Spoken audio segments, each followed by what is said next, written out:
Eto naman guys, ang version ko ng sweet sour.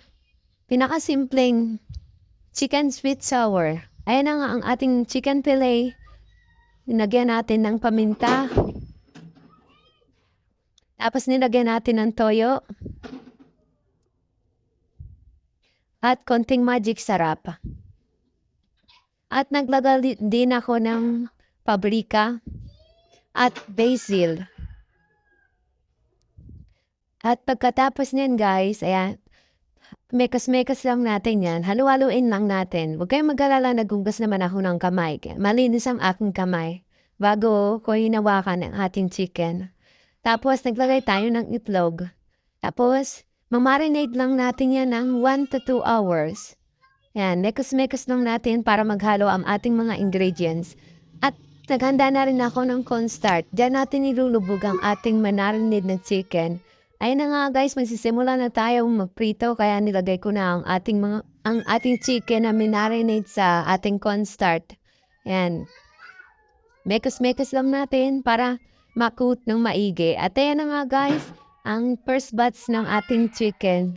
Ninrito ko lang siya hanggang sa mag-golden brown siya. Ayan na guys. At malapit nang manuto ang first batch ng ating chicken.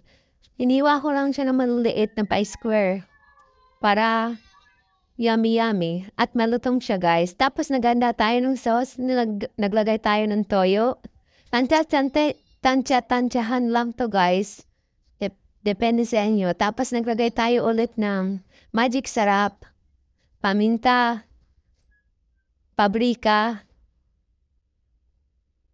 at naglagay din tayo ng asukal.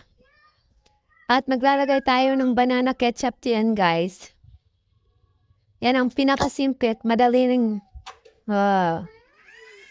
chicken sweet sour. At naglagay din pala tayo ng ating suka. Tansyahin nyo lang guys ang ating suka. Yan. Tapos nekas-nekas lang natin yan guys. Tapos i-ano natin siya sa malinis na pan. Lagyan natin ng konting mantika at ilalagay na natin ang ating ginawang pang sauce.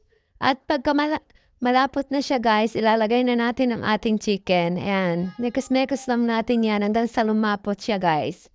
At pagka okay na at malapot na, ating ilalagay na ang ating chicken. Ayan guys, malapot na siya, ilagay na natin ang ating chicken. Usok-usok pa guys.